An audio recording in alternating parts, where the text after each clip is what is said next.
Hello, everybody. It's Amber. I am a board member for WordPress Accessibility Day, and I am very excited to be here today with my friend Matt from Gravity Forms. Hey, Matt.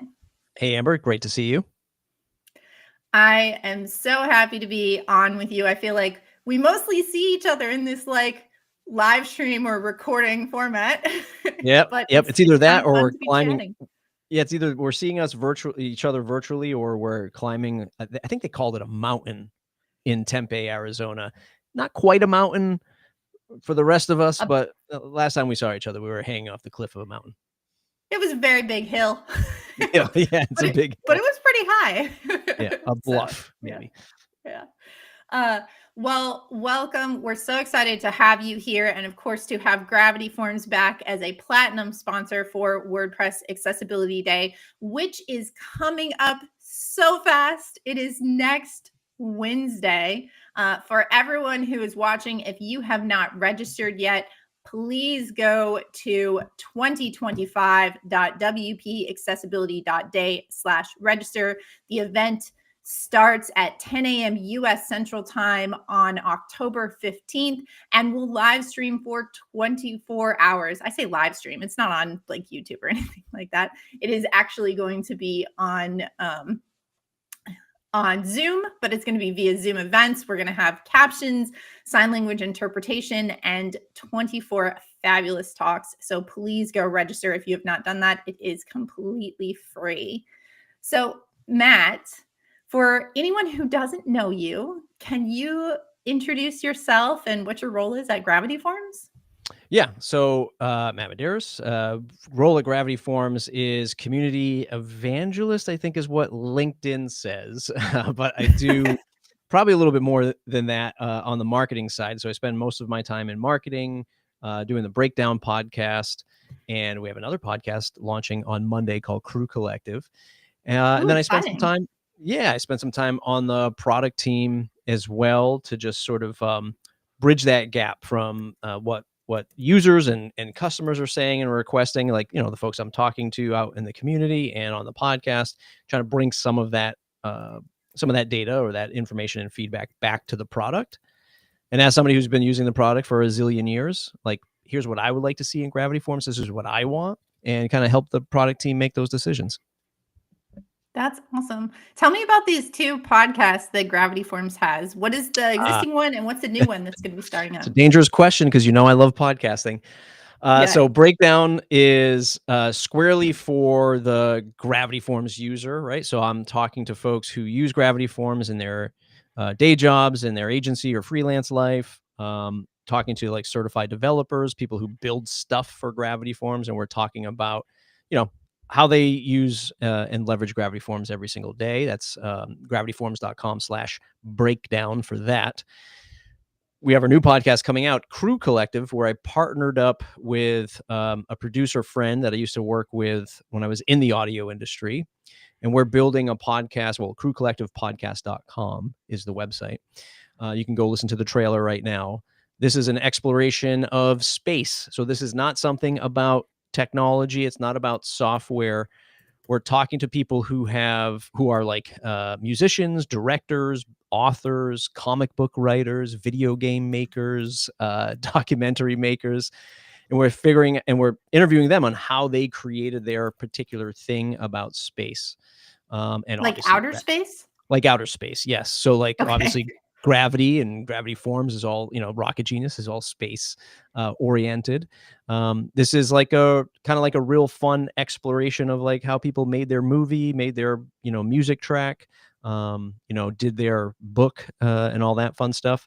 So we learned a lot of crazy things. There's some really fun stories, and we're really excited to get that out. It has nothing to do with WordPress and software. It's just totally about, if you love space and you love how people make things, that's what the show's about. That is really fun. I love that you're taking time to do something that is different. But like tied into the theme of the company and an interest that probably a bunch of people at the company have. And it's kind of like a passion project, it sounds like. Yeah. I mean, we kind of like to hear that a lot of people respect the Gravity Forms and Rocket Genius brand. Carl and team just celebrated 17 years in proper business, right? So when they registered Rocket Genius, so 17 years old. A lot of folks, know and love Gravity Forms, which is amazing for the software side. But when I joined the team a couple years ago, I didn't realize how much people loved Gravity Forms t-shirts. Like, so when we went to word camps and stuff, people were just like, I got to come for the t-shirt. Like, I got to come for the swag. And a lot of people just love that extra stuff that we do outside of the software. And hopefully my little project with Crew Collective, helps folks see us in a different light, that we're not just doing, save 30% now on software podcasts. Like, we're actually making great content that people can enjoy as well. Yeah, that is phenomenal. And I will say, I love the Gravity Forms t-shirts. They are some of my favorite ones. So, Yeah, that's and for awesome. people who don't know, you can actually go buy them You also. can. There, you guys have Yes. a drop ship store, Yeah. because Yes. there was a I word think camp where you had an amazing female astronaut shirt. And I yes, wasn't at that yes. word camp, and then I discovered you could go buy them, which is pretty Yes, cool. I think I forget what the link is. I don't know if I have a quick link to it off the top of my head, but I think if you go to gravityforms.com and you go to the footer, it's in the footer somewhere, I think. But yeah, Okay. yeah. Very cool. So, speaking of other things Gravity Forms does or Rocket Genius does, you mentioned the podcast. Obviously, you have the flagship Gravity Forms plugin, but what are some of the other plugins or offerings that we all should know about that Rocket Genius has? So, for those who have been with us for a long time, there's just a few little updates that are coming, right? So, gravity.com, right, is the new home base where a lot of things are kicking off. So, watch that space, gravity.com. It already pulls up Gravity Forms, but it's going to enhance over time. Where And a little sneak peek of that is coming soon. I think next week or the week after, there'll be a new Gravity dashboard when you log into your account. So we're the building blocks to showing you more stuff coming from Gravity Forms soon, new products and things like that. But right now, it's Gravity Forms proper, the stuff that everybody knows and loves. Gravity SMTP, which launched about a year and a half ago. And that comes with any developer license and any elite license and any nonprofit license. And Gravity SMTP helps you deliver emails safely, securely, and with all of the data and analytics right inside your WordPress site. So you don't have to rely on your WordPress host to do that. It doesn't get caught up in spam filters, and you can track the performance, right? So if you're selling stuff with Gravity Forms, donations, transactional emails, membership signups, those very important emails need to be delivered. Gravity SMTP will help you do that. We have Gravity Flow, which has always been like a standalone product for a while, or excuse me, a standalone brand. And again, with gravity.com coming together and our new dashboard and everything, you'll start to see Gravity Flow in the mix a lot more. And that helps people automate with human interaction with Gravity Forms. So if you're a freelancer or agency building an application for a customer using Gravity Forms, and maybe they need to interact for the next thing to happen. So, hey, a vacation Hmm. request. Somebody submits a Gravity Forms. It says, hey, this person is requesting a vacation. Is there a human here that can say yes or no to this? Human logs into the WordPress site. They say, yes, I approve this. And then you can set up all these other actions to happen after. So if it's like a yes, no scenario where somebody has to interact with it, or a chain of people have to interact with these things, Gravity Flow helps you automate all the stuff that happens with Gravity Forms in that. So you can build pretty robust apps with that. And we continue to enhance That that and make that a little bit more powerful. that is really neat. I have been a Gravity Forms user since like 2009 or something, a very long time. I had no idea about this. So now I'm going to ask you Yes, a question. It's kind of like a if this and that, or like a Zapier alternative. it Like is, but when a form gets submitted, trigger these things. yes, but with a human. So it's not, Hmm. so don't think of it squarely as like Zapier, where that automation just runs and does everything. Generally, you have a human interaction where somebody's looking at a form entry. So, for example, like if you had higher education, right, and students were applying to come to the school or whatever. If there's like an initial screening where somebody comes in and says, "Okay, I read this form, and this is actually this should go to like the business college or the science college," the user can read that form, trigger it, to say, send it this way, and that'll send it to that department, and that department can get that entry, scan it, and do all the things that they need to do. So as long as that there's human interaction in there, that's where Gravity Hmm. Flow really shines. Just don't think of it as like a set and forget like Zapier. Because you Okay. log in, Yeah. you see the entries. It's like you log into a WordPress website, you can see the data. You can give somebody access to log in. It's almost like membershipy, right? Somebody can log in and say, "Yes, I approve this," or have this other action uh, trigger. So Gravity Flow is really good for that. That's interesting. I feel like I need to look at that because one of the things we do on the WordPress Accessibility Day website is when like speakers or volunteers on board, we're using the post type creation add-on, and then Yep. it creates pending posts. But we don't currently have anything that triggers and tells a person, you should go review this and make sure it's Yes. all good and then publish the post. So we just Yeah. have other things outside of the website that are, we're reminding ourselves to do that. But now I Yeah. feel like maybe we could do this, like assign it to a user or something. That's You could say like, yes, I approve this speaker. And then you would set up the email notifications that go to like the person who applied and said, hey, you've been approved to speak. And then you could have your internal emails go to like whoever's on the team to say, okay, now I need you to get their headshot, get their graphics and do all this stuff. Or if they were denied, you could say, no, we don't approve this person. Then your team never sees it. And then maybe you send another email to the person who applied and got denied, say, sorry, you didn't make it this round. Maybe here's what you can do better or whatever. But you can set up those processes for sure. Yeah. that is super cool. I'm definitely gonna have to check that out. Um, So, Gravity Forms, of course, has been a longtime sponsor of WordPress Accessibility Day, which we very much appreciate. And we have had some of these other live streams with, I think you did it last year, but we've also had Morgan and Rian, who did a lot of the accessibility consulting for Gravity Forms on. And I know they have shared in the past. So I would tell people, please go to our YouTube channel and you can find some more technical conversations about what Gravity Forms has done to improve accessibility in the front end of forms that are created Mhm. with the plugin. But I'm curious if you, and I know I'm putting you a spot a little bit because you're not a developer for Gravity Forms, but are there any recent updates that you can share about some continued accessibility work that has been going into Gravity Forms? Yeah, so I checked with Morgan. She's sort of like the lead on the core of Gravity Forms, and especially on all the accessibility improvements that we've done.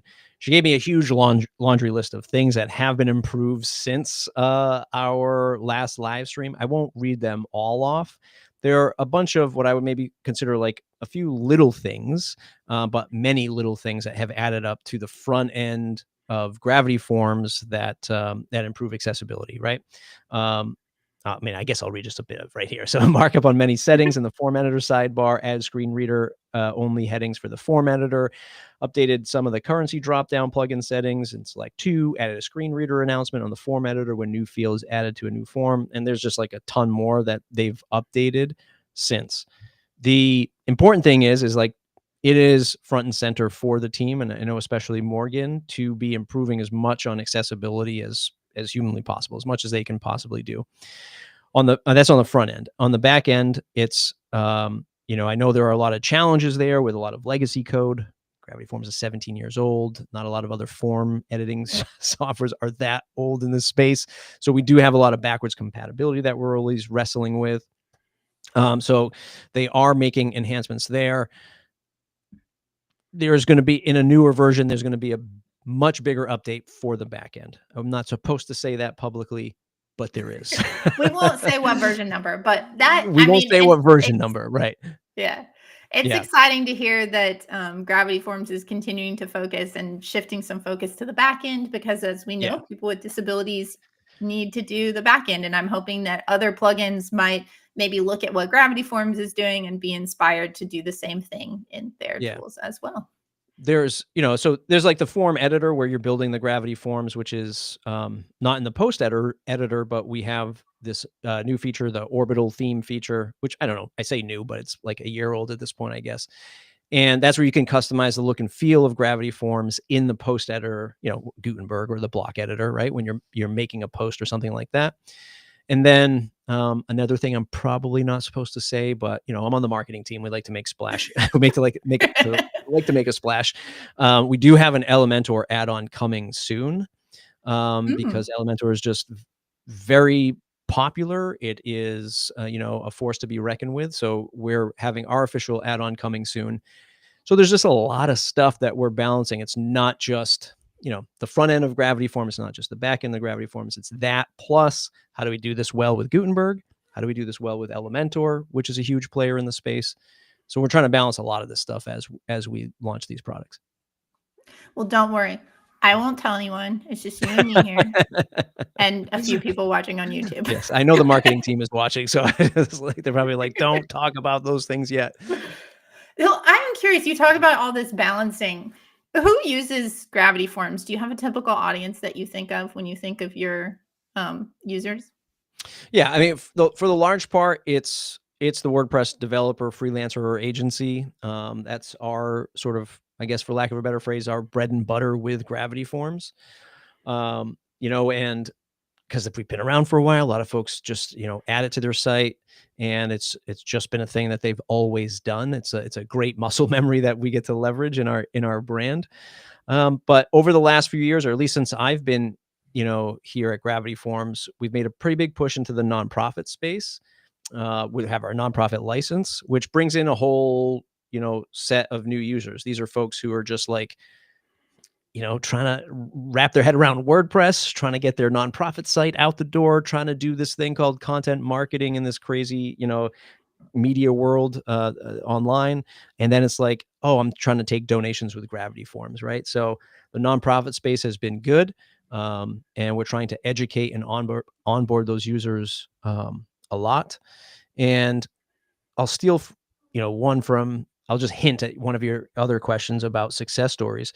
We've started to find a lot more and hear a lot more people in the enterprise using Gravity Forms, which I don't want to say it's new, but we're certainly hearing more about them, right? They're asking for a lot more enterprisey features, and also saying things like, "Why don't you have a $50,000 a year enterprise license for me to buy?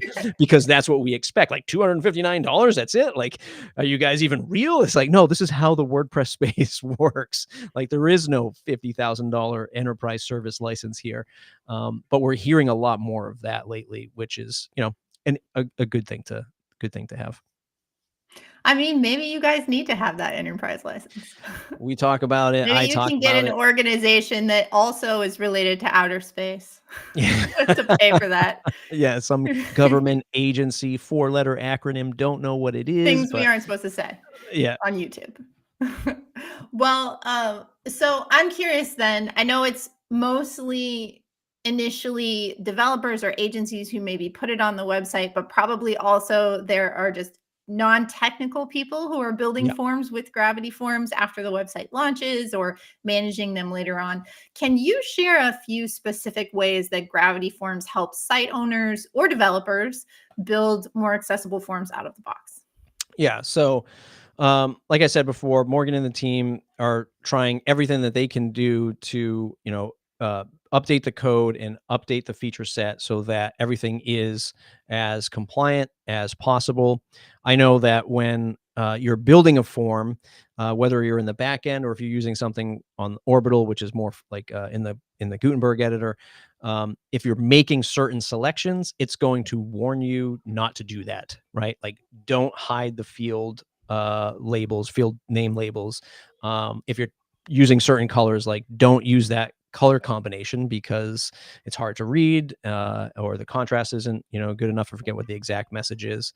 So we're putting these notifications and these messages in there, so that the user's aware that these modifications that they're making could impact accessibility on the front end of the website. And I know with our templates, like, we're not trying to break any accessibility within our pre-made templates that are made. So everything there, like if you're selecting any of those donation, membership forms, etc., that is those are all done in a way where it's not going to be breaking any of the rules. So I know that we put as much of those messages and those notifications in as possible to make that happen. And then I don't know. I think a lot of our add-ons, our core add-ons, our Gravity Forms add-ons, all have that same level of attention in detail. So it's not just core Gravity Forms we're paying attention to that, but you mentioned Zapier, custom post type creation or custom advanced post type creation tool. There's a lot of names. User registration, user passwords, signature fields, consent forms. Like I know consent form add-on. Like I know all of that stuff is done in a way where it helps sites, helps a lot of sites that require accessibility, right? The nonprofits, the medical sites, the government sites, they all need those features. And then paired up with what the team does. I'd say we do a good job, but I'm biased. Yeah. No, I think that's great. And you guys also have really good documentation related to accessibility as well. So I would Yeah. shout that out for folks. And you've got some blog posts on your blog and all of that that are useful if you want to learn more about creating accessible forms. If you go to learn.gravity.com, that's our academy. Actually, Amber has a course there I where do. you, from like over I a year wasn't ago. trying to cue that up. Yeah. You can take that course. There's 2 other courses as well. Brian Cords and Natalie McLeese also did. Oh, actually, Brian wasn't about accessibility, but Natalie did. Brian was about more nonprofit side of things, but still in the wheelhouse of that. So you can actually take that course there. And there's a Gravity Flow course if you want to see more about Gravity Flow. So I'm going to go there and go watch that. Yeah. All right. So you teased one kind of example of a success story, but do you have any others that you can share? Yeah. So, well, that one is actually, I'll go a little bit deeper into that one. So that is, I can't name the state, but it's a state. It's a state run. It's the website for a state. And I was just like, he actually might come on to the podcast. He just has to get it cleared. And I don't know if we can actually say which state it is. But he chose Gravity Forms. He actually opened us up to he was really good, a lot of really good feedback. And he talked to us about a lot of the challenges states have with form data, right? God, I mean, most states are running on online form submissions for just everything, state IDs, licenses, like all this stuff. And he looked at Gravity Forms, and the feature set was 100% of what he needed, the way that he could customize it and tailor it with conditional logic, and accessibility was huge on that list, obviously. And compared to all of like these big SaaS-based businesses and enterprise SaaS-based form businesses, we won out on the feature set. And actually, WordPress ended up winning because he had to use WordPress. So he has a whole. That was instructed by the marketing department for the state or something? No, I mean, so it was actually like a pretty big win. Like we're doing a whole case study on it. I just don't know like what we can say yet, but he had to obviously sell WordPress internally because they didn't have any WordPress experience. And that's why he was kind of like, why don't you have like a really expensive hosted platform for this? Because I would just buy that instead of having to do this. But it was a big win for WordPress. He built out a whole WordPress, cluster for it. And he's leveraging WordPress because of what he needed with Gravity Forms.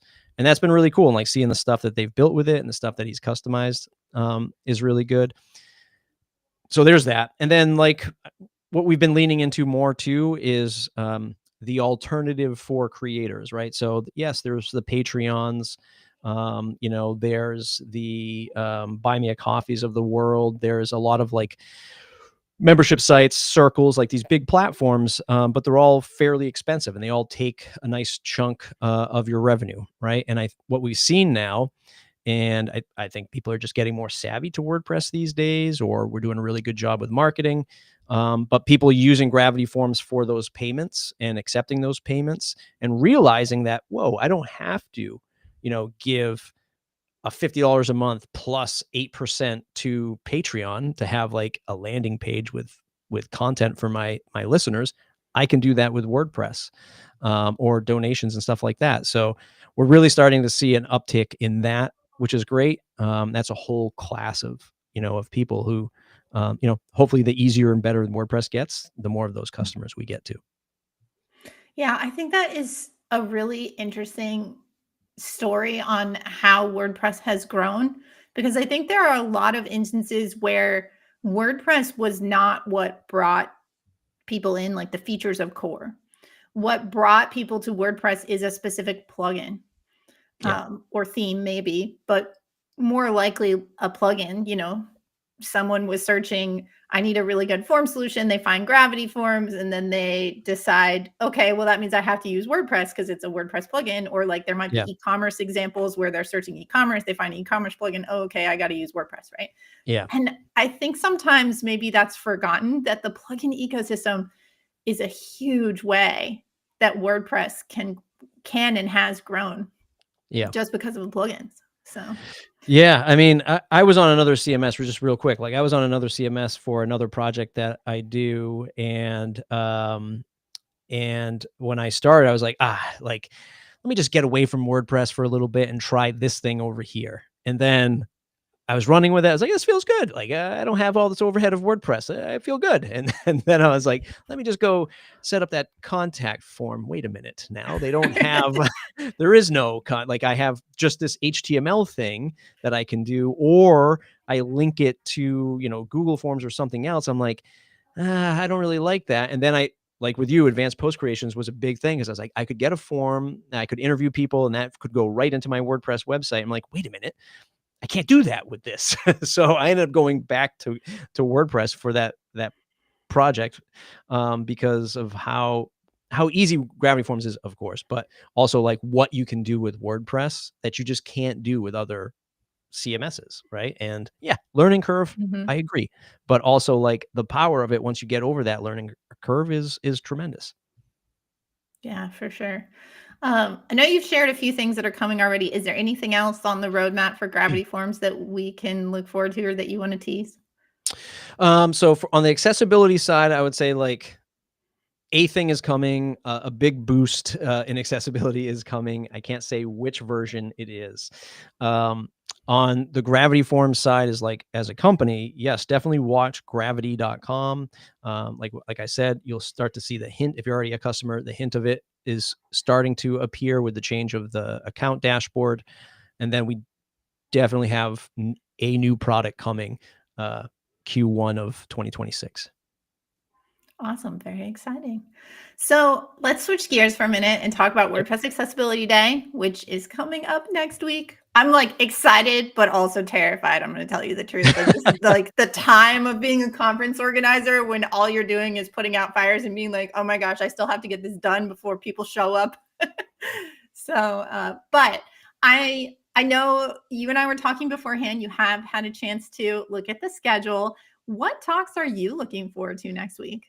All right. So there's audio accessibility by Bern Schmidt that I'm really interested in because as a podcaster who simply takes a transcript and copies and pastes it into a accordion block, I don't know if I don't know if that's the best thing to do, but that's as good as I know to like help with podcast accessibility. But interested to see what they share in that presentation.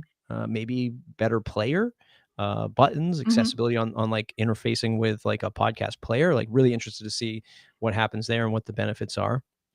And of course, a nice 1-2 combo is like everyone's interested, well, at least I am anyway, in AI.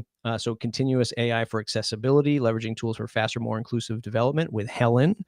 So that's a nice 1-2 combo because one, I love the topic and Helen knows exactly what she's talking about. So really interested to see her presentation there because what do we do in this world of AI?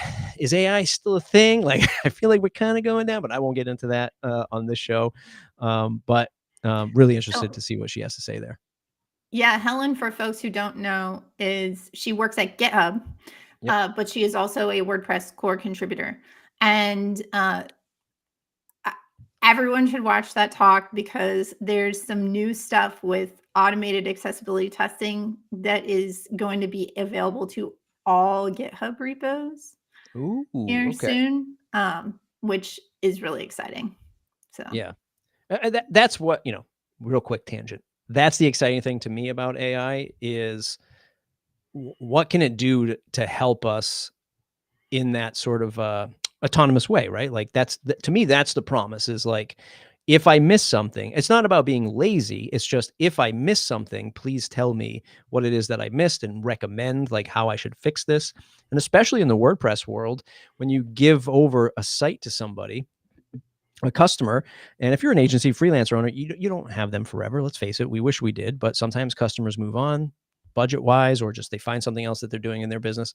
And then they just go and make a mess of the WordPress site. Wouldn't it be great if AI was just constantly telling you, hey, you have to fix these things that you break? And that's where I see the promise of AI, not so much about videos and photos.